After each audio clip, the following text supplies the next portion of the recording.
नमस्कार साथियों, स्वागत है आपका अपने YouTube channel Shekhawati coaching renewal में। और मैं आज आपके लिए जो क्लास लेकर आया हूँ वो लेकर आया हूँ जर्नल इंग्लिश में एक्टिव और पैसिव से संबंधित। ये जो क्लास है वो बहुत इंपॉर्टेंट होने वाली है आप लोगों के लिए, आने वाली BSTC के एग्ज़ाम के लिए, हाई कोर्ट LDC के एग्ज़ाम के लिए और मेरे उन दोस्तों के लिए, उन साथियों के लिए जो अभी 10th की बोर्ड की एग्ज़ाम दे रहे हैं। तो आज की जो क्लास है उसमें मैं आपको बताऊँगा कि कैसे एक्टिव से पैसिव और पैसिव से एक्टिव में चेंज किया जाता है। तो इस सारी फॉर्मेलिटी में जाने से पहले मैं आपके 2 मिनट केवल इस बात के लिए लेना चाहूँगा कि आपको मैं ये एहसास करवा सकूँ कि जिस चैप्टर को हम पढ़ने वाले हैं, हालांकि डिटेल तो हम पढ़ेंगे उसके घंटे भर में, लेकिन अगले 2 मिनट में आपको ये फील करवा दूँ कि हाँ, इस चैप्टर को आप पूरा कर सकते हो। तो दोस्तों आते हैं आज के चैप्टर पे। आज का जो अपना चैप्टर है वो है active passive voice, active voice को पैसिव वॉइस में बदलना। तो इसके सॉल्यूशन की बात करें तो सबसे पहले क्या होता होगा, किस तरीके से होता होगा, मैं आपको एक कॉन्फिडेंस देने की कोशिश करूंगा। Suppose you have a sentence, आपके पास सेंटेंस है राम प्लेज हॉकी, आपके पास ये सेंटेंस है और आपसे कहा जाता है कि आप इसको ये एक्टिव वॉइस का वाक्य है, आप इसे पैसिव वॉइस में बदल दो। तो आपने क्या करना है, मान लीजिए आपको कोई ग्रामेटिकल रूल नहीं आता, आप इतना रखें, लास्ट वाली चीज को पहले ले आएं, पहले वाली चीज को लास्ट में ले जाएं। ठीक है, तो आप लास्ट वाली चीज को पहले लेकर आए, तो आपने लिख दिया हॉकी, और फर्स्ट वाली चीज को ले जाएं लास्ट में, राम। ठीक है, यहां पर आपको एक वर्ड लगाना है बाई राम, बाई शब्द आपको जोड़ देना है। 2 काम हो गए। मैं आपको बताऊं पैसिव वॉइस में आपको मोस्टली 4 कंटेंट को चेंज करना होगा, 4 में से 2 आपको आने लग जानी चाहिए। लास्ट वाला पहले, पहले वाला लास्ट में, साथ में क्या लगे बाई। अब देखो, जो भी वर्ब आपको दी गई होती है, क्रिया जो दी गई होती है, उस क्रिया की आप थर्ड फॉर्म लगा दो। और आपको पता है थर्ड फॉर्म में या तो ed लगता है मोस्टली, या en लगता है, मोस्टली यही होता है। तो आप जैसे मान लो प्लेज है, इसका आप बना दो प्लेट। आपने एक कंटेंट पूरा कर लिया, 2 कर लिया, 3 कर लिया, बस चौथा बचा है, चौथा पार्ट बचा है, वो होगी दोस्तों हेल्पिंग वर्ब। और हेल्पिंग वर्ब यहां मैं आपको डायरेक्ट बता देता हूं, इज लगेगी, आगे बाद में देखेंगे कैसे लगने वाली है।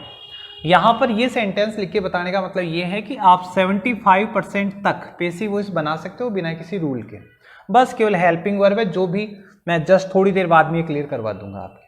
तो दोस्तों आपने देखा पैसिव वॉइस में क्या करना होता है, फर्स्ट वाले वर्ड को लास्ट में, लास्ट वाले वर्ड को पहले, वर्ब की थर्ड फॉर्म और हेल्पिंग वर्ब, बस 4 चीजों की जरूरत होती है। चलिए एक और एग्जांपल ले लेता हूं, जैसे मोहन हेल्प्स रवि, मोहन हेल्प्स रवि। और फिर बनाते हैं, जो बंदा लास्ट में उसे पहले ले आओ, ये है रवि, और जो शुरू वाला है उसे ले जाओ लास्ट में विद बाई, तो बाई मोहन। हेल्प की थर्ड फॉर्म बना दो हेल्प्ड, हेल्पिंग वर्ब मैं फिलहाल यहां पर इज लगा रहा हूं। ओके, बाकी 3 चीजें तो आपने करी है ना। तो देखो ये आपका पैसिव वॉइस की मेन थीम होने वाली है, फर्स्ट वाला लास्ट में, लास्ट वाला फर्स्ट, वर्ब की थर्ड फॉर्म और हेल्पिंग वर्ब, जो मैं आपको सिखा दूंगा। तो अब आप बताएं, क्या आपको लगा कि हम इस चैप्टर पे आगे बढ़े और इस चैप्टर को आप सीख पाओगे, समझ पाओगे? मुझे पूरा विश्वास आपको लग रहा होगा, कर देंगे ऐसे तो हम भी। तो जब आप कर सकते हो तो आगे बढ़ते हैं हम इसमें। ठीक है दोस्तों, हम इसमें आगे बढ़ते हैं। हमने अभी 3 चीजें सीखी, पहला लास्ट में, लास्ट वाला फर्स्ट में, इस टाइप की। ओके, चलिए देखते हैं, टू द पॉइंट पढ़ना स्टार्ट करते हैं। टू द पॉइंट पढ़ना स्टार्ट करते हैं। टू द पॉइंट में एक आ गया कि एक्टिव वॉइस क्या होता है। एक्टिव वॉइस, एक्टिव वॉइस में सब्जेक्ट क्रिया करता है, काम जो करता है वो सब्जेक्ट करता है। इसमें सब्जेक्ट प्रथम होता है और सब्जेक्ट वाक्य के शुरू में आता है। कोई बात नहीं, सारी बातें सही है। जैसे एग्जांपल देखो, ही प्लेज क्रिकेट, ये जो ही है वो सब्जेक्ट है, ओके, प्लेज है वो वर्ब है। अब आपका सब्जेक्ट एक वचन है तो यहां पर एस लग गया, और आगे है क्रिकेट, ये ऑब्जेक्ट है। फिर देखो, Sita is singing a song, Sita subject है, ये वर्ब है और ये ऑब्जेक्ट है। और यहां पर I can lift this box, तो ये हो गया सब्जेक्ट, ये आपका मॉडल हो गया, और ये वाला वर्ब और ये वाला ऑब्जेक्ट। ठीक है, तो एक्टिव वॉइस में क्या होता है, एक्टिव वॉइस में सब्जेक्ट खुद ही काम करता है, अपनी मर्जी से काम करता है, वर्ब उसी के अकॉर्डिंग आती है। चलिए फिर पैसिव वॉइस क्या होता है। देखो पैसिव वॉइस में ये होता है, for object work is done by subject, for object work is done by subject. इस लाइन के थ्रू मैं आपको बताऊं कि जब आप किसी एक्टिव वॉइस के वाक्य का पैसिव वॉइस बनाते हो तो मैंने कहा था लास्ट वाला फर्स्ट में ले आओ, लास्ट में ऑब्जेक्ट होता था तो ऑब्जेक्ट आ गया भाई फर्स्ट में, ठीक है। उसके बाद में वर्ब को छोड़ो, इज क्या है, हेल्पिंग वर्ब, तो 2 नंबर पर हेल्पिंग वर्ब होनी चाहिए। नंबर 3 पे देखो डन, ये डन वर्ब है लेकिन वर्ब की कौन सी फॉर्म है, थर्ड फॉर्म है, तो आपको थर्ड फॉर्म भी लगानी पड़ेगी। नंबर 4 पर आपने क्या लगाया, बाई, तो ये भी आपको लगाना पड़ेगा। और सबसे लास्ट में आप क्या रखोगे, सब्जेक्ट को रखोगे। 5 चीजें आपको चेंज करनी है। 5 में से फर्स्ट वाला ऑब्जेक्ट को लेकर आना आप कर दोगे। हेल्पिंग वर्ब अभी हम डिस्कस करना बाकी है। डन ये वर्ब की थर्ड फॉर्म आएगी, उसके बाद में बाई लगेगा और उसके बाद में सब्जेक्ट लगेगा। देख लो लाइन में ही आपका पूरी पैसिव वॉइस की थीम आ रही है। Force object work is done by subject. इसमें क्या होता है, इसमें ऑब्जेक्ट पहले आता है, हाँ जी बिल्कुल आता है। इसमें ऑब्जेक्ट ही प्रधान होता है, हाँ जी होता है। अब देखो इसके example, cricket is played by Ravi, ऐसे होता रवि प्लेड क्रिकेट या रवि प्लेज क्रिकेट, तो रवि खेलता, लेकिन यहां पर देखो क्रिकेट सबसे पहले आया है और बाई रवि आया है बाद में। वर्ब की कौन सी form, third form. A song is being sung by, ये बीइंग सॉरी यहाँ पे संग आएगा। A song is being sung by Sita, ये पैसिव वॉइस है। यहां पर मैं एक छोटा सा डिस्कशन और कर लूं, आखिर ये ऑब्जेक्ट और सब्जेक्ट होता क्या है, ऑब्जेक्ट और सब्जेक्ट होता क्या है। एक छोटी सी लाइन देखो, जैसे राम किल्ड रावण, अब आप कहोगे सब्जेक्ट कौन, ऑब्जेक्ट कौन, जो काम करे वो सब्जेक्ट, राम ने काम किया, जो काम हो वो क्रिया, और कर्ता के द्वारा काम करने से जो प्रभावित हो वो ऑब्जेक्ट। जैसे राम ने, ये सब्जेक्ट है, मारा ये क्रिया है, लेकिन दर्द किससे हुआ, मरा कौन, रावण, तो रावण ऑब्जेक्ट हो गया। जैसे आई प्ले फुटबॉल, अब आई ये सब्जेक्ट है, प्ले खेलना ये क्रिया है, लेकिन मेरे खेलने से दर्द किससे हो रहा है, लाते किसके पड़ रही है, कि किसके लग रहे हैं, फुटबॉल के लग रही है, तो फुटबॉल क्या हो गई भाई, ऑब्जेक्ट होगी, और ये सब्जेक्ट होगी। तो आपको ये ध्यान रखना है, प्रभावित होने वाली वस्तु ऑब्जेक्ट है और प्रभावित करने वाला जो शख्स है वो सब्जेक्ट है, और प्रभाव क्या पड़ता है वो क्रिया है। ओके, तो ये आपका पैसिव और एक्टिव, ये इनकी हो गई नॉर्मल इंट्रोडक्शन। आगे बढ़ते हैं, देखें हमने जो सीखा क्या वो काम करता है। अभी तक तो हमने यही सीखा, फर्स्ट वाला लास्ट, लास्ट वाला फर्स्ट, वर्ब की थर्ड फॉर्म बाई और हेल्पिंग वर्ब। तो आप हेल्पिंग वर्ब पे ध्यान नहीं दें, बाकी चीजें देखें। राम हेल्प श्याम, राम मदद करता है किसकी, श्याम की, तो अच्छा किसको लगता है, श्याम को लगता है, तो ये ऑब्जेक्ट है, ऑब्जेक्ट को पहले ले आओ, ये लो जी श्याम, ठीक है। अब क्या करना था, बाई राम, 2 चीजें क्लियर हो गई। हेल्प्स की थर्ड फॉर्म बना दो, दैट इज हेल्प्ड। अब यहां हेल्पिंग वर्ब फिलहाल मैं इज लगा रहा हूं, आप ऑब्जेक्शन नहीं करें, चलने दें। अगला देखो, मोहन प्लेड हॉकी, मोहन खेलता है, प्रभावित कौन हो रही है, हॉकी, तो हॉकी को पहले ले आओ, हॉकी। अब बाई मोहन, यहां तक तो कोई इश्यू नहीं है ना, और प्लेड की थर्ड फॉर्म भी वैसे प्लेड ही है, तो प्लेड। अब हेल्पिंग वर्ब में यहां पर लगा रहा हूं वाज। अभी आप किसी तरीके का ऑब्जेक्शन न करें, 3 चीजें सिखाने की कोशिश कर रहा हूं। अगला देखो, मोहित कैन ओपन द बॉक्स, तो यहां पर ओपन कौन हो रहा है, बॉक्स हो रहा है, तो the box by Mohit, the box by Mohit. अब देखो ओपन का क्या बनेगा, थर्ड फॉर्म ओपन्ड। अब क्या बचा, केवल हेल्पिंग वर्ब, तो यहां पर हेल्पिंग वर्ब बन रही है भाई कैन बी। ये मत पूछो क्यों, बता दूंगा अभी, थोड़ा सा बस सब्र रखें। अगला देखो, Naresh is writing a letter, Naresh करता है, राइटिंग क्रिया है, प्रभावित, अक्षर किसके ऊपर लिखे जा रहे हैं, लेटर पे, रंग किसका बदल रहा है, लेटर का, गुदगुदी किससे हो रही है, लेटर को। तो देखो यहां लेके आते हैं, पहले ये ऑब्जेक्ट हो गया ए लेटर बाय नरेश, और राइटिंग की थर्ड फॉर्म क्या होती है भाई, रिटन। हेल्पिंग वर्ब चाहिए, तो मैं यहां पर एक बार इज BEING कर रहा हूं, आई होप आप ऑब्जेक्शन नहीं करेंगे। A letter is being written by Naresh बन रहा है। 3 चीजों के ऊपर तो आप बिल्कुल कंफर्म हो कि ऐसे ऐसे होता है। अब देखते हैं और क्या होता है, देखिए इसमें क्या क्या करना होता है, हमें जब एक्टिव को पैसिव में बदलेंगे तो हमें क्या क्या करना होता है। देखो यहां पर सबसे पहली बात वही है जो अभी तक हमने कंफर्म कर ली, क्या क्या चेंजेस करने हैं। सब्जेक्ट को बाई लगाकर ऑब्जेक्ट की जगह रखते हैं और ऑब्जेक्ट को सब्जेक्ट की जगह लगाएं। एग्जांपल अपने सामने यू मान लो मोहित ईट्स एन एप्पल, तो ये ऑब्जेक्ट है, ये सब्जेक्ट है, ये ऑब्जेक्ट, ये सब्जेक्ट, इसको पहले ले आओ, एन एप्पल, और सब्जेक्ट को बाई लगाकर अंत में रख दो, तो बाई मोहित। अब ईट्स की third form you know, eaten, और हेल्पिंग वर्ब फिलहाल is, okay, an apple is eaten by Mohit बन रहा है। अब देखो सपोज आपके पास इसके बजाय ये वाला एग्जाम्पल दे दे अगला, आई हेल्प्स हिम, और आप तो वही पुराना तरीका अप्लाई करोगे, तो आप हिम को तो यहाँ लेकर आ जाओगे, सही है ना, और आई को क्या बना दोगे, बाई आई, और यहाँ पर आप कर दोगे हेल्प्ड। नहीं, आपने कभी देखा ही नहीं होगा ऐसा सेंटेंस जिसमें हिम शुरू में आ जाए और आई बाद में आए, ऐसा नहीं होता, इसमें कुछ चेंजेज होते हैं। देखो इसका मतलब ये वाला इस तरीके से नहीं होगा। देखो अगला रूल देखो, अगर सब्जेक्ट या ऑब्जेक्ट प्रोनाउन हो तो, अगर आपका सब्जेक्ट या ऑब्जेक्ट प्रोनाउन हो तो, वैसे प्रोनाउन होते क्या है, संज्ञा के स्थान पे काम आने वाले शब्द, I you we they he she it. Suppose आपके पास ये वाले वर्ड है तो आप क्या करो, सपोज आपका सब्जेक्ट है आई, तो उस आई को आप बदल दो मी में, आई है तो लास्ट में ले जाके क्या बना दो उसका मी। अगर यू है तो ये यू ही रहने वाला है, यू है तो यू ही रहने वाला है। वी है तो वी का बनेगा भाई अस, दे का बनेगा देम, ही का बनेगा हिम, और सी का बनेगा हर। अरे यार इट रह रहा है, और इट जो है इट का बनेगा इट का बनेगा इट। अब अगर ये सब्जेक्ट है लास्ट में ले जाते हो तो इस रूप में बदल दो, यू का यू, वी का अस। लेकिन अगर ये ऑब्जेक्ट के रूप में है और आप इसको सब्जेक्ट बनाना है तो किस तरीके से बनाओगे, देख लो मैंने एरो की को डबल साइड कर दिया।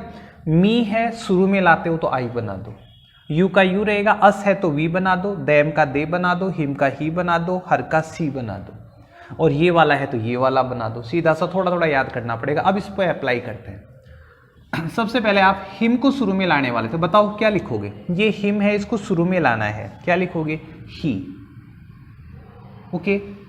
अब आई को लास्ट में लेके जाना आपको, तो बाई मी, देख लो आई को यहां ले जाते मी बन गया है। और हेल्प्स का क्या बनेगा, हेल्प्ड, और हेल्पिंग वर्ब फिलहाल और सबर थोड़ा सा, ही इज हेल्प्ड बाई मी। दूसरा देखो, दे आर टीचिंग अस को यहां लेके आओगे तो क्या बनेगा, देखो अस को यहां लेके जाओगे तो वी बनेगा, तो यहां पर बना वी। दे का क्या बनेगा, देख लो दे का बनेगा देम, तो बाई देम। अब देखो टीचिंग, तो टीच की थर्ड फॉर्म क्या बनेगी, TAUGST टॉट, और यहां पर मैं लिख रहा हूं आर बीइंग, इसके बाद में बात करने वाले हैं। ओके, हेल्पिंग वर्ब जस्ट अगला ही पॉइंट है। फिलहाल आप सब्जेक्ट को ऑब्जेक्ट और ऑब्जेक्ट को सब्जेक्ट बनाना सीख चुके हैं कि कैसे हमें जगह चेंज करनी है। प्रोनाउन हुआ तो कुछ और भी चेंजेस होंगे। आगे बात करें, आगे जो हम लोग आपके सामने स्क्रीन पे जो दिख रहा है वो वही हेल्पिंग वर्ब से जिसको मैं अब तक टालता आ रहा था। हाँ, इससे पहले एक चीज बता दूं, आपके पास जो मेन वर्ब होगी उस मेन वर्ब की हमेशा आपको थर्ड फॉर्म लगानी है। थर्ड फॉर्म लगानी तो या तो ईडी लगेगा या ईएन लगेगा मोस्टली, बाकी कुछ में तो सेम भी रहती है, जैसे रीड है, ठीक है। तो मेन वर्ब की थर्ड फॉर्म। अब आप हेल्पिंग वर्ब की बात करो, यहां आके ज्यादातर साथी हिम्मत छोड़ देते हैं कि नहीं यार इतना याद नहीं होने वाला। आप देखो अब ये याद होने वाला है, कैसे याद होगा।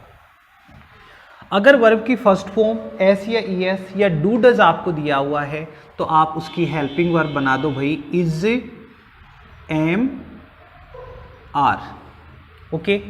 अगर इज एम आर ऑलरेडी दिया हुआ है तो इज एम आर को इज एम आर ही रहने दो, बिकॉज आपको लगता है कि ये पेसिव वॉइस में आने लायक है तभी पहले आया था। लेकिन V1 ING को बना दो आप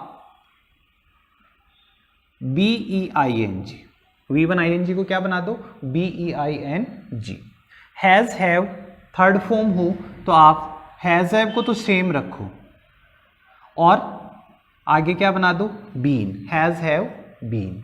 आगे देखो सेकंड फॉर्म है डिड है तो इसका आप बनाओगे भाई वाज और वर। डिड का या सेकंड फॉर्म का आपको बनाना है वाज वर आईएनजी अगर पहले से दिया हुआ हो तो आपको वाज वर का तो वो ही रखना है, वाज को चेंज नहीं करना, केवल क्या जोड़ देना है, BEING जोड़ देना है, BEING। अब देखो हेड के साथ थर्ड फॉर्म दी हुई हो तो आपने सेम वही हेड का हेड रखना है, बस बीन जोड़ना है। ओके, उसके बाद में विल और सेल, इसके साथ फिलहाल बी जोड़ें, और विल सेल हैव के साथ विल सेल हैव बीन जोड़ें। अब आपको लगेगा इतना कैसे याद होगा, बिल्कुल याद होगा। अभी तक आपको अजीब लग रहा है लेकिन मैं इसको थोड़ा सिंप्लीफाई कर देता हूं। आप यहां देखो, जिसमें ING आया, जिसमें ING आया उसमें हमने क्या लगाया, बीइंग। यहां ING आया, हमने इसमें क्या लगाया, बीइंग लगाया। तो पहला नियम यहां पे हम थोड़ा कैटेगराइज कर लेते हैं। अगर वाक्य में क्या आ रहा है, V1 ING आ रहा है तो आप उसमें BEING लगा दो। हेल्पिंग वर्ब वो की वही रहने वाली है, उसी टेंस की रहने वाली है, केवल BEING लगाना है, लगा दोगे। चलिए, आपका ये सोल्व हुआ और आपका ये सोल्व हुआ। दो में तो क्या ING है तो BEING लगा दो। अब जहां पर हैज, हैव, हैड या हैव आपको दिखा, वहां पर आपने क्या लगाया, देखो बीन, बीन और बीन। तो नया नियम फ्रेम कर देते हैं। अगर आपके पास हैज, हैव या हैड थर्ड फॉर्म वाक्य में है तो आप उसके साथ क्या जोड़ दोगे, केवल बीन जोड़ दोगे। हैज, हैव, हैड दे रखा है तो क्या जोड़ोगे, बीन। अब आप देखो, ये वाला क्लियर, ये वाला क्लियर और ये वाला क्लियर। हैज, हैव, हैड है तो बीन और V1 ING है तो बीइंग। इश्यू खत्म हुआ। अब इसके बाद में दो चीजें बच गई, ये तो अब याद करनी ही पड़ेगी। अगर वर्ब की फर्स्ट फॉर्म एस, एस या डू, डज है तो इसके लिए आप लोग क्या बनाओगे, इज, एम, आर। और सेकंड फॉर्म या डिड है तो इसके लिए क्या बनाओगे, वाज, वर। अब बताओ, गिनती के 4 रूल बने। V1 ING है तो बीइंग लगाएंगे, has, have, had third form है तो बीन लगाएंगे, V1 S, es do, does है तो इज, एम, आर, और V2 डिड है तो वाज, वर। खत्म हुई बात। अब देख लो, 3 लाइनें याद कर पाते हो तो आपके टेंसों की जो हेल्पिंग वर्ब जो मैं अब तक अवॉइड कर रहा था वो पूरी हो जाती है। आगे देखते हैं। हाँ, थोड़े से मॉडल रह गए मेरे।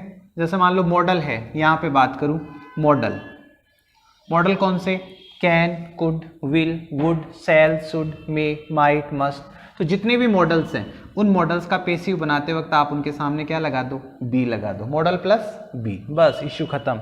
अब ये आपका विल, शैल के सामने भी मैंने बी लगाया था तो ये भी मॉडल वाली थीम में क्या हो जाता है, खत्म हो जाता है। V1 ING तो बीइंग लगाओ, हैज, हैव, हैड है तो बीन लगाओ, ठीक है। और मॉडल दे रखा है तो बी लगाओ। बाकी वर्ब की first form s, es do, does है तो is, am, are, second form did है तो वाज, वर। अब बताओ हेल्पिंग वर्ब याद हुई कि नहीं हुई, ये ध्यान रख लेना। Rule number first, rule number second, rule number ये आपका थर्ड, और 2 आपको याद करने ही करने पड़ेंगे भाई। ओके, चलो आगे बढ़ते हैं।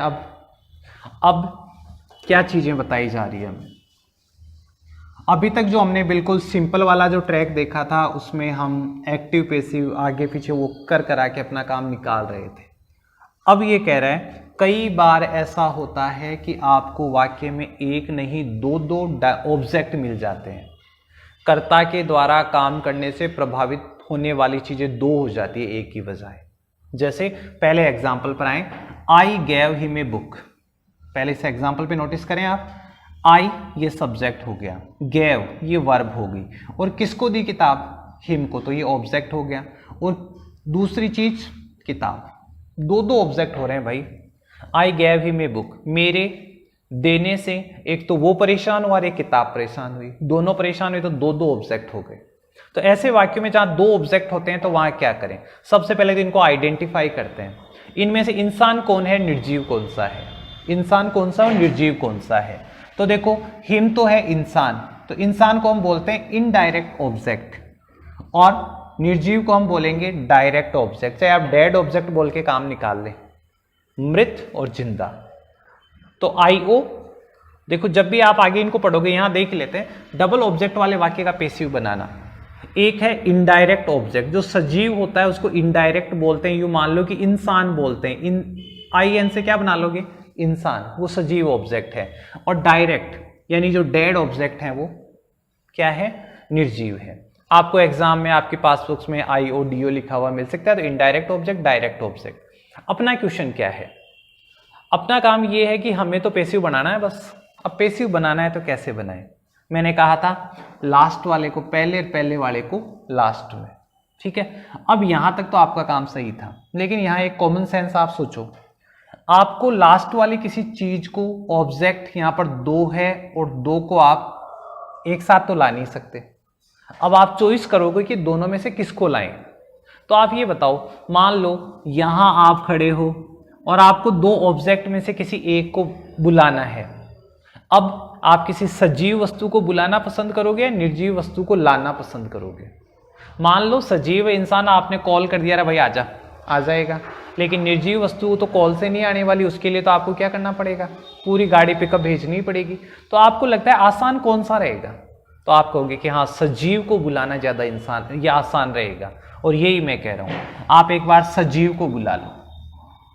हालांकि आप इसको भी बुला सकते हो, इसको भी, लेकिन आसान कौन सा, सजीव वाला। तो आप देखो, इसको हिम को बुलाओ। हिम को यहां लाते ही आपने बना दिया ही। क्या बना दिया, ही।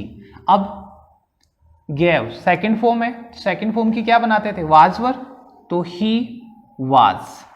अब बताओ वर्ब का क्या करें, गैव का क्या बनेगा, गिवन। ही वाज गिवन, क्या गिवन, तो a book by me. He was given a book by me बना।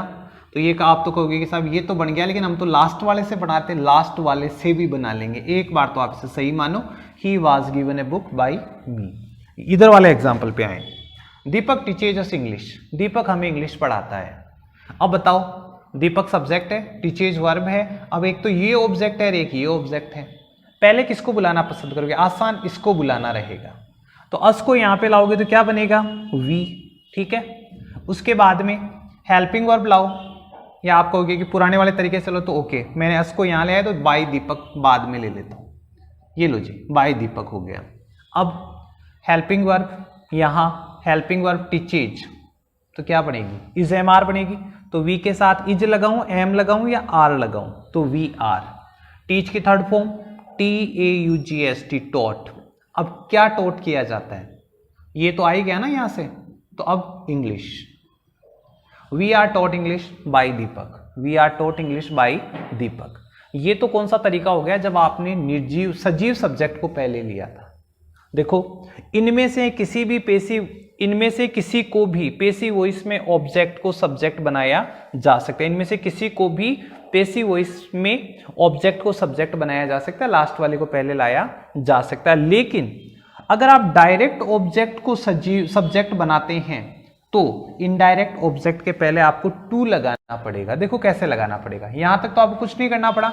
अब देखो, आप सपोज आपने इंग्लिश को पहले ले लिया, आपने लिया पहले इंग्लिश को। अब English is taught, English is taught. अब आप कहोगे us by Deepak, English is taught us by Deepak. यहां रूल्स क्या कहता है, आपको यहां पे टू लगाना पड़ेगा। सजीव सब्जेक्ट से पहले क्या लगाना पड़ेगा, टू लगाना पड़ेगा। बाकी ये भी सही था, वो भी सही था।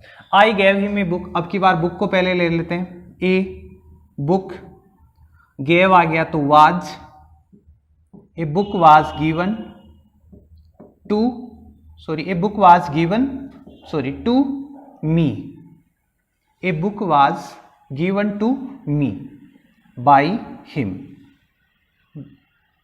ए book was given to me by him. अरे नहीं यार, थोड़ा सा गलत हो गया। ए बुक यहां आ गया तो बाय मी तो लास्ट में आएगा। A book was given to him by me, okay. ये हो गया इसका सेकंड रूल। मतलब इसमें टू लगाना पड़ता है। आप टू लगाने के झंझट से बचना चाहते हो तो पहले सजीव को पहले ले आओ, बस पहले सजीव को ले आओ। आपको कुछ नहीं लगाना, जैसे जैसे आता जाता है वैसे वैसे आप लिखते जाओ, ओके। अब इससे आगे देखते हैं क्या ट्रेंड चलता है। अब ये कहता है कि अभी तक तो हम यूं ही कर रहे थे, लास्ट वाले को पहले, पहले वाले को लास्ट में। अब कहता है कब आप पहले वाले को लास्ट में नहीं लिखोगे, आपको कब पहले वाले शब्द को यानी सब्जेक्ट को लास्ट में नहीं लिखना चाहिए। देखो, अगर आपका सब्जेक्ट अनइम्पोर्टेंट है तो उसका पेसिव बनाए। जैसे अनइम्पोर्टेंट किसको माना, someone, somebody, everyone, everybody, people, all of them, they. ये ऐसे वर्ड है जिनमें क्लियर आइडेंटिटी नहीं होती, आखिर है कौन वे। ठीक है, तो आप जब इनका पेसिव बनाते हो तो आप बाई ऑब्जेक्ट के रूप में न लिखें, न लिखोगे तो भी काम चल जाएगा। जैसे people speak English all over the world, object क्या है, पीपल सब्जेक्ट है, स्पीक वर्ब है, ऑब्जेक्ट क्या है, इंग्लिश। तो आपने लिया इंग्लिश इज स्पोकन। आप कहोगे इसको क्यों नहीं लिया रे भाई, ये तो टाइम स्पेस रिलेटेड वर्ड है, कहीं भी ले लो। English is spoken all over the world. अब आप कहोगे बाई पीपल लगाऊं, अभी तक तो ये कहता था लगा दो, लेकिन अब मैं कह रहा हूं कि आप बाई पीपल लगा तो रहे हो, लेकिन कहां जरूरत है। भाषा बोली जाती है, इंसानों के द्वारा बोली जाती है, तो English is spoken all over the world, कि अंग्रेजी पूरे संसार में बोली जाती है, बाई पीपल लगाने की जरूरत ही नहीं है, क्योंकि भाषा को इंसान ही बोलते हैं और कोई फिक्स इंसान आ नहीं रहा, तो आपको क्या करना चाहिए, ये नहीं लगाना चाहिए। जब आपके पास 4 मल्टीपल चॉइस वाले क्वेश्चन होते हैं और वहां पर आपको एक सेंटेंस ऐसा दिया गया और दूसरे वाले में बाई पीपल नहीं लगा कर दिया गया, तो आप बाई पीपल नहीं लगा हुआ उसको सही मानना है, क्योंकि एग्जामिनर वहां ये चेक करना चाहता है कि आपको अनइम्पोर्टेंट सब्जेक्ट वाली कंसेप्ट आती है कि नहीं आती। ठीक है, एक में लगा रखा है, एक में नहीं लगा रखा, दिमाग में बत्ती जल जानी चाहिए कि अनइम्पोर्टेंट सब्जेक्ट वाला इश्यू है। ओके, अब देखो एक और देखो, someone has stolen my purse, किसी ने मेरा पर्स चुरा लिया। आप नहीं जानते समवन कौन है, तो फिर क्या लिखने का मतलब है, बना लो सीधा सा, my purse has been stolen. अब आप यू लिखते हो कि बाई समवन, कोई सेंस ही नहीं है इस बात का, पता ही नहीं है कौन था, तो क्यों लिखे बाई समवन, क्यों सेंटेंस को बढ़ाएं। तो my purse has been stolen, इतना ही बनेगा। और मैंने कहा था जहां हैज आ जाए वहां बीन लगा दो, लगा दिया आपने, तो वही हेल्पिंग वर्ब वाला काम हो गया। ठीक है, तो अनइम्पोर्टेंट सब्जेक्ट को आपको क्या करना चाहिए, छोड़ देना चाहिए, बाई ऑब्जेक्ट मतलब बाई सब्जेक्ट लिखने की आपको जरूरत नहीं है इसमें। चलिए इससे आगे बढ़ते हैं। अब अगर मान लो कि अभी तो आप छोड़ने से काम चल रहा था, अगर आपका सब्जेक्ट हो नो वन, नोबडी, नन, ऐसा हो तो क्या करें। देखो, nobody can mend this table, nobody can mend this table, आप तो इस तरीके से बनाते जाओ, दिस टेबल। अब बताओ हेल्पिंग वर्ब कैन है, तो क्या करोगे, इसके साथ मॉडल है ना, तो मॉडल में बी लगाते हैं, कैन बी। मेंड की थर्ड फॉर्म बना दो, mandate, this table can be mandate. और अब आप लिख रहे हो बाई नोबडी। पहली लाइन में कहा था कोई आदमी इस टेबल को सही नहीं कर सकता, और अब आप पेसिव बना रहे, तब कह रहे हो यह टेबल मेंड की जा सकती है। अब लास्ट में तो बाई नोबडी, अरे यार क्यों मजाक कर रहे हो, पहले ही बोल देते। तो यहां ये कह रहा है कि जब नोबडी कोई है ही नहीं, तो इसको घसीटने की जरूरत नहीं है, आपको करना है नहीं, तो आप नॉट यही लगा दो, किसके साथ, हेल्पिंग वर्ब के साथ नॉट लगा दो। अब ये देखो, no one will support you, तो क्या करोगे, यू विल बी, यहां पे मैं थोड़ा स्पेस छोड़ देता हूं लिखने में अच्छा लगे, यू विल बी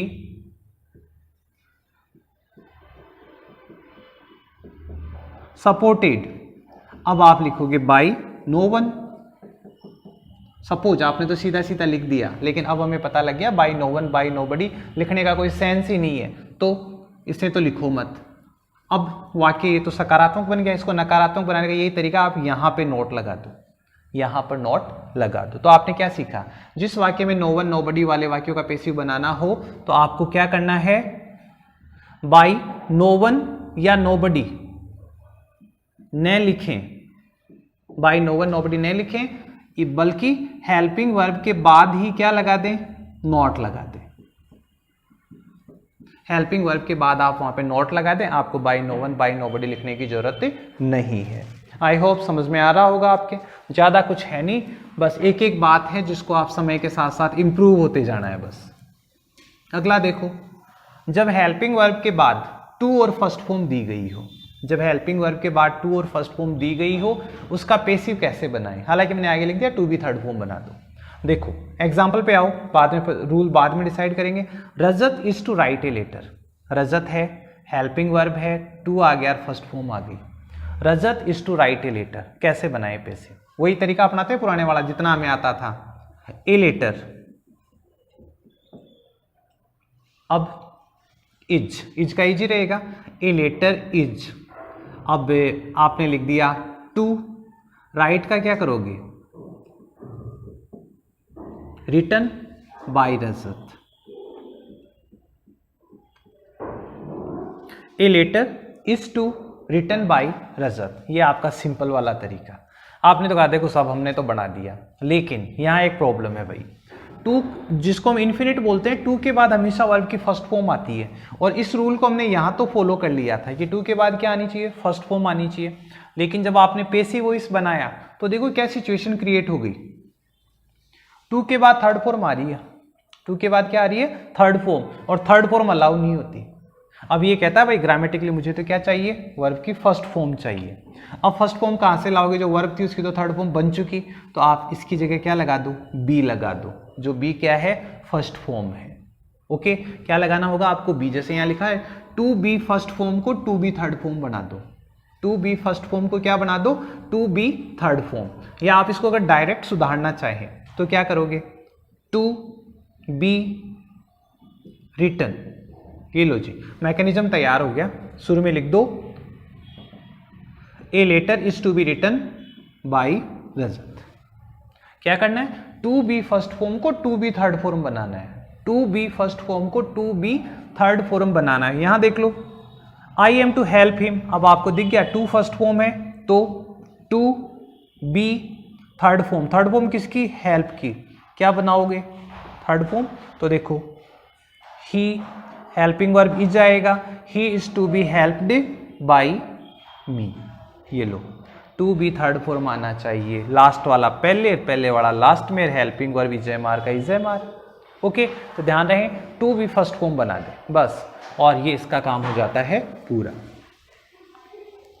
आगे देखें, नेक्स्ट जो है अपना, नेक्स्ट जो रूल कहता है अगर आपको गोइंग टू फर्स्ट फॉर्म मिल जाए, क्या मिल जाए, गोइंग टू फर्स्ट फॉर्म वाला वाक्य, तो इसका भी वही सॉल्यूशन है, going to be third form बना दे। यहां ये याद रखना, आप गोइंग का बीइंग मत कर देना, ठीक है। गोइंग टू फर्स्ट फॉर्म मिला तो आपको क्या करना है,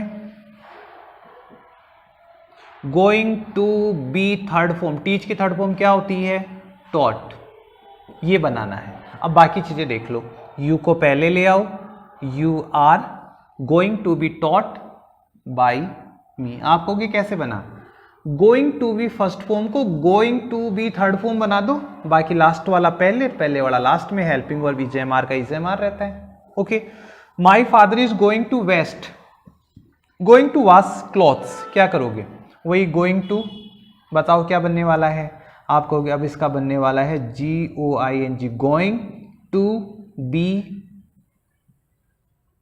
वास्ट, ये तो हो गया, ये तो मेन चीज होगी। अब क्या करोगे, क्लॉथ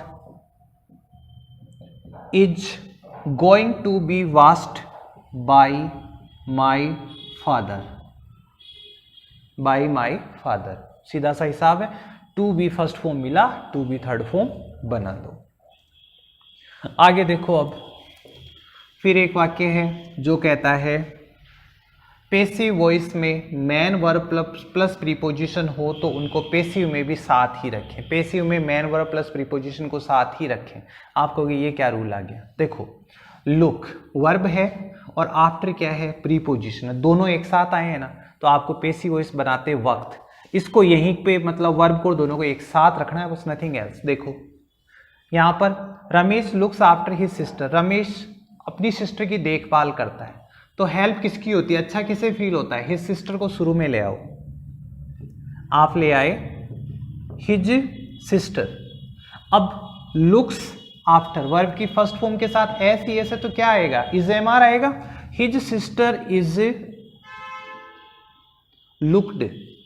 अब आफ्टर का कुछ नहीं करना, यूं ही रखना है, लुक्ड आफ्टर बाय राम। ये लो जी, क्या था, लुक्स का लुक्ड हो गया, बस दोनों साथ साथ रहने चाहिए, वर्ब और प्रीपोजिशन एक साथ रहने चाहिए। यहां देखो ही लाफ्ड एट मी, यहाँ पे ध्यान क्या देना है, लाफ्ड और एट दोनों एक साथ रहने चाहिए, बस फॉर्म बदले जो बदले। मी का क्या होगा, आई, लाफ्ड है यानी सेकंड फॉर्म है ना ये, तो वाज वर्ब बनेगा, I was third form, laughed लेकिन एट को साथ रखना, I was laughed eight by him. I was laughed eight by him, बन गया। ध्यान क्या रखना था, बस वर्ब और दोनों एक साथ रहे। आगे देखते हैं, एक और टाइप का वाक्य है और ये वाक्य कहता है देयर से शुरू वाक्य का पैसिव कैसे बनाए। अपनी तो आदत पड़ी हुई है पहले वाले को लास्ट में, लास्ट वाले को पहले लगाने की। यहां लगाएं देयर, देयर क्या कोई सब्जेक्ट है? There is no water to waste, नहीं लग रहा, पहले वाला लास्ट में जाने का चांस तो नहीं बन रहा। तो इसका क्या सॉल्यूशन है? इसका सॉल्यूशन ये आपको ये तो दिख ही गया, टू फर्स्ट फॉर्म। जैसे मान लो देयर का कुछ नहीं कर सकते, इज का कुछ नहीं कर सकते, नो का कुछ नहीं कर सकते, करें क्या? देखो इसमें आपको क्या करना है, only to be third form बनाए, बाकी नो चेंज। क्या करना है, टू बी थर्ड फॉर्म बनाना है, बाकी नो चेंज करना है। यानी कि देखो टू और फर्स्ट फॉर्म है ना, इसको आप बना दो टू बी, वेस्ट की थर्ड फॉर्म क्या होगी, टू बी वेस्टेड, बाकी वैसा का वैसा। There is no water to be wasted, कहां प्रॉब्लम आई? टू फर्स्ट फॉर्म है तो टू बी थर्ड फॉर्म बना दो, बाकी वैसा का वैसा। यहां देखो there is no tree to cut, इसी का तो बनाना है ना, टू बी कट, ठीक है। अब क्या रहा, there is no tree to be cut, simple है। देयर वाले में आप वो मत चालू कर देना, देयर को वहां ले जाओ और वेस्ट को यहां ले आओ, ऐसा नहीं होता, बिकॉज ऑब्जेक्ट सब्जेक्ट कुछ क्लियरेंस है नहीं। देयर इज वाले में देयर को सेम का सेम रखो, लास्ट वाला है केवल टू फर्स्ट फॉर्म को टू बी थर्ड फॉर्म बना दो, और ये आपका इश्यू हो जाता है यहां भी कंप्लीट। अब कुछ और चीजें, पेसिव वॉइस में अभी तक मैं कहता जा रहा था हर बार by subject, by subject, by के बाद में सब्जेक्ट को लिखकर ऑब्जेक्ट बना रहे थे, लेकिन यहां पे देखो कुछ ऐसी वर्ब्स हैं, अभी चलो इसकी मैं बात करता हूं। आई नो रवि, ये लाइन है आपके पास, आई नो रवि। अब आप क्या करने वाले हो, आपसे मैंने कहा बना दो भाई इसका पेसिव वॉइस, और आप पेसिव वॉइस बनाने चले तो अपना तो वही तरीका, रवि इज नॉन, क्या लगा दोगे, बाई मी, और अपने हिसाब से आप कंफर्म, भाई अपना तो सही है, लेकिन सही नहीं है। जब आपको आंसर दिखेगा तो इसको अगला क्रॉस मार के दिखाएगा, ये क्या हुआ, इसका मतलब ये है कि बाई गलत क्यों है, अभी तक तो लगा रहे थे। भाई गलत इसलिए है बिकॉज ग्रामर में ये कहा गया है कि नॉन के बाद टू आता है, ऑब्लाइज्ड के बाद टू आता है, सरप्राइज्ड है तो उसके बाद एट आएगा, अमेज्ड के बाद एट आएगा, एस्टोनिश्ड के बाद एट आएगा, फील्ड के बाद विथ आता है, डेकोरेट के बाद विथ आता है, ऑर्नामेंटेड के साथ विथ आता है, एग्री के साथ with, pleased with, satisfied with, dissatisfied with, इनके बाद ये वाले प्रीपोजिशंस आते हैं। कौन से? और आप क्या लगा रहे हो इनकी जगह, बाई। तो हमने कहा चलो ठीक है यार, अब से ध्यान रखेंगे, और अब से आपको ध्यान ही रखना है क्या, कि नॉन, ऑब्लाइज्ड, ऐसे जो वर्ड होते हैं इनके बाद में बाई नहीं आता, इसके बाद में क्या आएगा, टू आएगा। इन दो वर्ब्स के बाद तो टू, अगर आपके पास सरप्राइज्ड है, एस्टोनिश्ड है, ऐसा कुछ आता है तो आप क्या लगाओगे, एट लगाओगे, ऑर्नामेंटेड, डेकोरेटेड, एग्री, सेटिस्फाइड ये आता है तो क्या लगाओगे, विथ लगाओगे, ठीक है। तो अब आपको ये भी पता लग गया होगा बाई की जगह कुछ और भी आता है, क्या, टू, विथ, एट, ये सारे। तो थोड़ा सा अब जैसे जैसे हम आगे बढ़ेंगे कुछ एडवांसमेंट तो आनी चाहिए, क्या उसी रूल को लेके बैठे रहेंगे, पहला लास्ट में, लास्ट वाला पहले, हर बार कुछ नया जुड़ेगा। ओके, आगे बढ़ते हैं। अब अभी तक हम जो वाक्य बना रहे थे, वो सारे वाक्य क्या थे, सिंपल वाले वाक्य थे। अब पहले तो ये कहें कि साहब सिंपल में इसमें फ़र्क कहाँ है, तो इसमें फ़र्क ये है कि इंट्रोगेटिव यानी प्रश्नात्मक वाक्य में हेल्पिंग वर्ब से वाक्य शुरू हो जाता है। वाक्य किससे शुरू हो जाता है, हेल्पिंग वर्ब से। देखो he is reading a book, उसकी जगह क्या दिया है, is he reading a book, और आगे क्या टिका दिया, क्वेश्चन मार्क। इसका मतलब हेल्पिंग वर्ब शुरू में आने से ही वाक्य क्या बन जाता है, प्रश्नात्मक बन जाता है। तो हमें क्या करना है, अपना तो वही तरीका, जब एक्टिव वॉइस में हेल्पिंग वर्ब शुरू में आ गई तो पैसिव वॉइस में भी हेल्पिंग वर्ब क्या कर दो, शुरू में ले आओ। नहीं समझ में आए तो चलो पुराने तरीके से चलो, is he reading a book, हमारे दिमाग में तो यूं ही पढ़ रहा है, he is reading a book, banana start कर दो। शुरू में किसको लाओगे, ए बुक, ठीक है।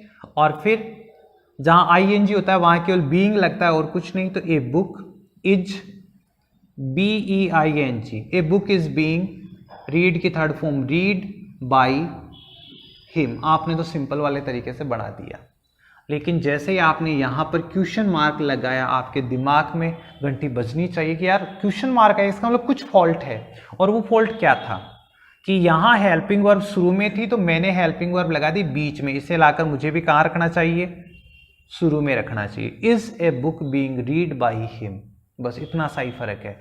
जो हेल्पिंग वर्ब आप आगे लगाते थे उसे कहाँ रख दो, शुरू में रख दो। फिर एक एग्जांपल उठाता हूँ, डज ही प्ले हॉकी।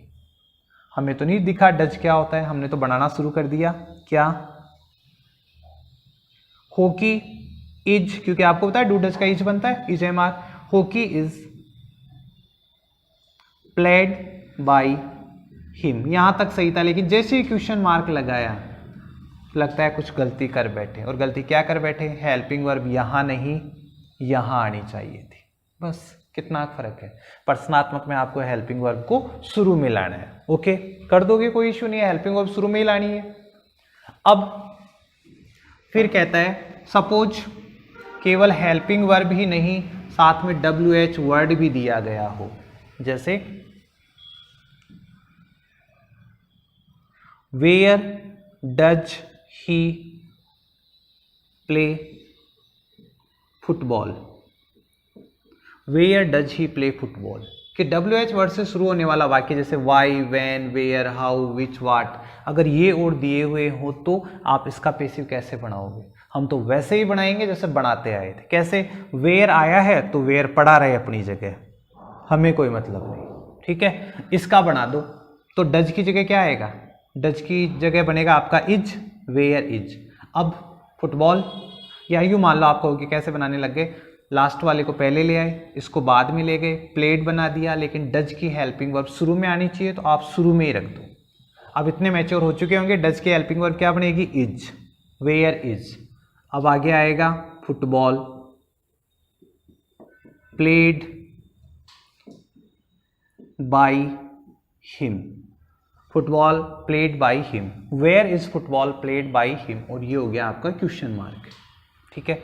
आप कहोगे नहीं समझ में आया, दोबारा से उठाता हूं। आप तो ये मान लो ये है ही नहीं, ये है ही नहीं। अब क्या बचा, डज ही प्ले फुटबॉल, तो आप क्या बनाओगे, इज, आप बनाओगे इज फुटबॉल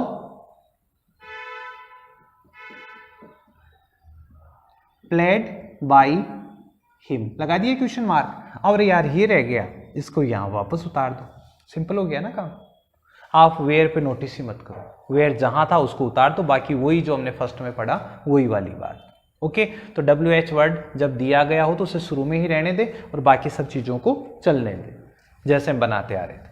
अब फिर कहा गया कि सपोज हु से शुरू वाक्य में हु को बाय हुम में बदलते हैं। अगर आपका सब्जेक्ट क्या हो, हु, तो क्या करें, कहा बाय हुम में बदल दो, रखो उसी जगह। हु को मैंने बना दिया बाय हुम और भूल गया। अब बताओ रॉट रामायण, तो सेकंड फॉर्म है तो क्या आएगा, बाय हुम, सेकंड फॉर्म की जगह बनेगा was, by whom was Ramayan written, by whom was Ramayan written. जैसे फिर देख लो एक, who did open that door, दरवाजा किसने खोला, तो क्या करेंगे, हु को तो बस बाय हुम लगा के यही रहने दो। डिड है तो हेल्पिंग वर्ब क्या आ जाएगी, वाज, बाय हुम वाज। अब देखो ऑब्जेक्ट को पहले लाओ, bye whom was the door opened, ये लो, कोई इश्यू नहीं है। प्रश्नात्मक वाक्य में ज्यादा कुछ नहीं, हेल्पिंग वर्ब शुरू में आती है, शुरू में रख दो, WH वर्ड दे रखा उसको भी शुरू में पढ़ा रहने दो। तो ये अपना जो प्रश्नात्मक और साधारण प्रकार के हो चुके हैं। अब लास्ट वाला सबसे इजी वाला, और मैं कहूँ अगर आप अभी भी थोड़े बहुत, जैसा आपको अगर कॉन्फिडेंस नहीं आया हो तो हमेशा दिए जाने वाले 2 क्वेश्चंस में से एक क्वेश्चन इंपेरेटिव का होता है। जब 2 क्वेश्चन भी अगर आपके एग्जाम में दिए जाते हैं तो एक क्वेश्चन हमेशा इंपेरेटिव का होता है। इतनी देर की सारी कहानी एक तरफ और ये एक नंबर जो मतलब आधा पार्ट होगा वो एक तरफ, और देखना कितना आसान है। इंपेरेटिव सेंटेंस कौन सा होता है? इंपेरेटिव सेंटेंस वो होता है जिसमें आदेश, सलाह या प्रार्थना का भाव हो। आदेश, सलाह या प्रार्थना का भाव हो। खास बात देखना, इसमें कहने वाला और सुनने वाला दोनों आमने सामने होते हैं, इसलिए आई और यू का यूज नहीं करते। कहने वाला और सुनने वाला दोनों आमने सामने, इसलिए आई और यू का यूज नहीं करते। डायरेक्ट काम की बात करते हैं। डायरेक्ट किसकी बात करते हैं? काम की। तो ऐसे वाक्य किससे शुरू होते हैं? डायरेक्ट वर्ब से शुरू होते हैं। जैसे मान लो अगर हम दो लोग आमने सामने, तो मैं क्या कहूंगा? बैठो, लिखो, पढ़ो, आओ, जाओ, यही तो बोलूंगा। ये थोड़ी कहूंगा मैं तुमसे कहता हूं जाओ, मैं तुमसे कहता हूं पढ़ो। तो यहां पर इंपेरेटिव सेंटेंस में कहने और सुनने वाले दोनों आमने सामने होते हैं, इसलिए अपने वाक्यों के बोलने में वो आई और यू का उपयोग नहीं करते, डायरेक्ट वर्ब का यूज करते हैं। देखते हैं आगे क्या कहता है इंपेरेटिव सेंटेंस। इंपेरेटिव सेंटेंस के बारे में कहा गया ये 4 तरह के होते हैं और वर्ब की फर्स्ट फॉर्म से शुरू होते हैं। सही बात है, वर्ब की फर्स्ट फॉर्म। आई और यू तो बोलेगा ही नहीं, सीधा काम की बात करेगा। वर्ब की फर्स्ट फॉर्म से शुरू होता है। प्लीज, काइंडली से शुरू होगा तो भी V1 आएगी। डू नॉट से शुरू होगा तो भी V1 आएगी। लेट वाले में भी V1 आएगी। ठीक है, इसमें वाक्य किससे शुरू होते हैं? V1 से शुरू होते हैं। एग्जाम्पल के लिए मैं बता दूं, एक आदमी ने दूसरे से कहा गो, फिर अगले से कहता है प्लीज, हेल्प, तीसरे से कहता है डोंट कम, और चौथे से कहता है लेट मी गो। वाक्य में देखना, गो, हेल्प, कम, गो, सारे क्या हैं? वर्ब की फर्स्ट फॉर्म है।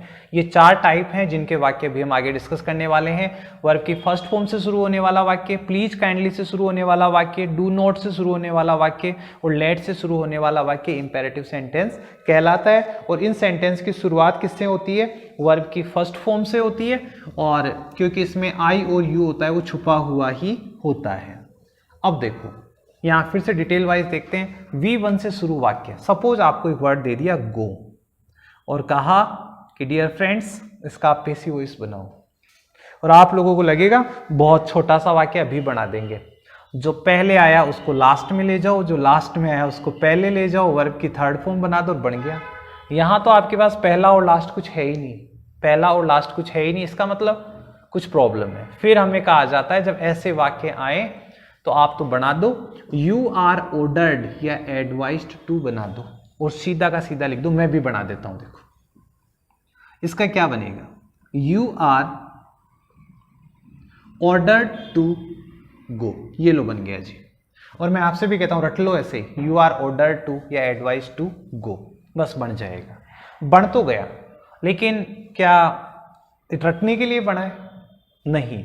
आप देखो इस वाक्य का थोड़ा एनालाइज करते हैं। सपोज आपके पास एक आदमी था, उस आदमी ने अपने से अधीनस्थ कर्मचारी को क्या कहा? गो। अब इस गो में कौन कौन छुपा हुआ है? इसमें छुपा हुआ है आई, इसमें छुपा हुआ है यू, और इसमें कहीं ना कहीं छुपा हुआ है ऑर्डर। क्योंकि जब कोई आदमी अपने से अधीनस्थ को अपने से निम्न को कहेगा तभी उसे सीधा कहेगा गो, कम, सिट, अप, ये सब, ऐसा नहीं, वरना तो प्लीज बोलेगा, आदर की बात करेगा। ये इसको ऑर्डर देने की पोजीशन में है। तो इसने जो कहा था ना गो, इस गो का रियल मतलब था I order you to go, I order you to go. अब जब ये I order you to go है, जबकि दिखाई हमें क्या दे रहा है? दिखाई हमें दे रहा है केवल गो। तो बताओ पैसिव कैसे बनाओगे? अब तो आप बना सकते हो, कैसे? यू को पहले ले आओ, you are ordered to go, बना नहीं passive voice. You are ordered, third form चाहिए ना, you are ordered to go, बन गया।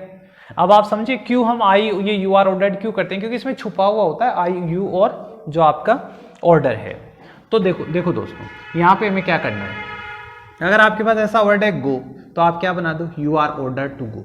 ठीक है, आपके पास वर्ड है कैच, तो you are ordered to catch. लेकिन अब आपके पास ऐसा वर्ड है catch the ball, catch the ball, ठीक है, या फिर आपके पास वर्ड है ओपन द डोर। ये वाले वर्ड आपसे कहा जाता है पैसिव बनाओ। तो आप कैसे पैसिव बनाओगे? आप एक तो ये वाला तरीका अप्लाई कर लो दोनों के साथ। You are ordered to catch the ball, यहां पे लिख दो भाई catch the ball, you are ordered to catch the ball, या you are ordered to open the door बना सकते हो। लेकिन मान लो आपको ऑप्शन ये वाला दे दे कि बताओ इसमें से सही कौन सा है, तो ध्यान देना इसमें सही वाली बात ये है कि आपको let blank object be third form, ये फॉर्मूला याद करना है। और ये फॉर्मूला इंपेरेटिव सेंटेंस में कब काम आता है? जब आपके पास ऑब्जेक्ट भी हो और वर्ब भी हो। क्या हो? ऑब्जेक्ट भी हो और वर्ब भी हो। यहां देखो कैच द बॉल वर्ब है और ऑब्जेक्ट है, तो कैसे बनाओगे? Catch let the ball, be के बाद क्या आ गया? Catch, caught, CAUGST, let the ball be caught. ये बनेगा कब? जब आपके पास वर्ब और ऑब्जेक्ट दोनों हो। अगर इसकी जगह केवल ये होता कैच, तो आप ये वाला नहीं बना पाते, आप केवल यही वाला बना पाते। तो जब आपके पास वर्ब और ऑब्जेक्ट दोनों हो तो आप इसको बना सकते हो। जैसे ओपन द डोर को बना दो, लेट ऑब्जेक्ट क्या है? द डोर, फिर बी और ओपन का क्या बन जाएगा? Let the door be open. तो दोस्तों ध्यान रखना, जहां पर आपके पास वर्ब और ऑब्जेक्ट दोनों है वहां पर आप ये तरीका भी अप्लाई कर सकते हो, अदरवाइज आपको ये तरीका अप्लाई करना पड़ेगा। ओके, आगे बढ़ते हैं। अगर यूं मान लो आपके पास जो वर्ब दी गई है फर्स्ट फॉर्म वो प्लीज काइंडली के बाद है, जैसे यहां पर मैं लिख ही रहा हूं प्लीज हेल्प। एक लाइन तो ये है और एक है please help me, please help me. अब बताओ प्लीज, इसका मतलब अगला बंदा आई और यू तो छुपा हुआ है, लेकिन सेंस क्या है? I request you to help. यही मतलब है ना इस लाइन का कि आई पहले ऑर्डर कर रहा था बंदा, अब क्या कर रहा है? रिक्वेस्ट कर रहा है।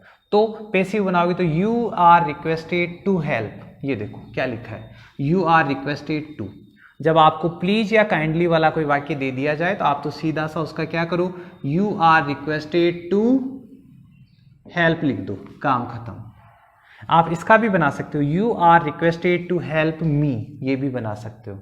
अब ये कहाँ काम आएगा? देखो इसका तो आप केवल ये वाला जो था ना, इसका तो आप केवल यही बना पाओगे, लेकिन इस वाले वाक्य का आप ये भी बना सकते हो और ये भी बना सकते हो। क्यों बना सकते हो? क्योंकि अपने पास वर्ब भी है और अपने पास ऑब्जेक्ट भी है, और जब दोनों चीजें होती है तो ये तरीका अप्लाई होता है। ऑब्जेक्ट की जगह आप क्या लिखोगे? ऑब्जेक्ट की जगह लिखोगे आप मी, और वर्ब की थर्ड फॉर्म की जगह क्या लिखोगे? हेल्प्ड। बताओ क्या बना? Let me be helped, let me be helped. तो ये तरीका भी आप याद रखें, दोनों में से कोई सा तरीका आप यूज कर सकते हैं, दोनों सही है। आगे बढ़े, डू नॉट वाले वाक्य। अब डू नॉट वाला वाक्य क्या कहता है? डू नॉट वाला वाक्य कहता है जैसे डू नॉट, एक तो मैंने कहा डू नॉट गो, मत जाओ। दूसरा मैं कहता हूं do not cut the tree. किसी को आप आदेश दे रहे हो कि ये काम मत करो, तो ऐसे वाक्यों का डू नॉट वाले का देखो यू आर ऑर्डर्ड, ध्यान रखना नॉट जोड़ना पड़ेगा बिकॉज नॉट है। You are ordered not to go, finish काम। डू नॉट तो सेलेक्ट गया, नॉट लगा दी और वर्ब की फर्स्ट फॉर्म लगा दी। You are ordered not to go. अगर आपको ऑर्डर्ड ठीक नहीं लगा तो आप इसकी जगह एक बढ़िया वर्ड काम में ले सकते हो, यू आर फॉरबिडन। अब नॉट लगाने की जरूरत नहीं है, फॉरबिडन में ऑलरेडी नॉट होता है। You are forbidden to go, you are forbidden to cut the tree, ये भी आप बना सकते हो। कैसे? You are forbidden to cut the tree, या you are ordered not to cut the tree. और ये वाला तरीका किस पे अप्लाई होगा? इस पे नहीं होगा बिकॉज ऑब्जेक्ट नहीं है, लेकिन इस पे अप्लाई हो सकता है। कैसे? देखो लेट अपनी जगह है, ऑब्जेक्ट क्या है? The trees, let the tree. Not आएगा, बी आएगा, और कट की थर्ड फॉर्म क्या है? कट ही रहेगी, तो let the tree not be cut, ये हो जाएगा। ध्यान रखना दोनों तरीकों में से इस तरीके पे आप थोड़ा फोकस करना, क्योंकि एग्जाम में आजकल ये पूछा जाने लगा है। अब देखते हैं लास्ट जो इसका जेनर है वो क्या है। लास्ट जो बात है वो है लेट से शुरू वाक्य, लेट से शुरू वाक्य। और इस वाक्य को भी हम कॉमन सेंस से सीखेंगे। जैसे मान लो आपको वर्ड दिया लेट मी प्ले, आप किसी से कह रहे हो लेट मी प्ले और इसका अर्थ है मुझे खेलने दो। ऐसा लग रहा है जैसे आप हाथ जोड़ रहे हो, आप रिक्वेस्ट कर रहे हो कि प्लीज यार मुझे खेलने दो। तो आप अगला बंदा शायद इतना पावरफुल है जो आपको मना कर सकता है, रोक रहा है, तो आप अगले से क्या कह रहे हो? आप अगले से कह रहे हो, यहाँ पे तो आप हो, अगला सामने है ही, आपसे कह रहे हो प्लीज लेट मी प्ले, मुझे खेलने दो। और जब आप इस तरीके की बात करते हो तो हमें लगता है कि आप अगले आदमी से क्या कर रहे हो? रिक्वेस्ट कर रहे हो।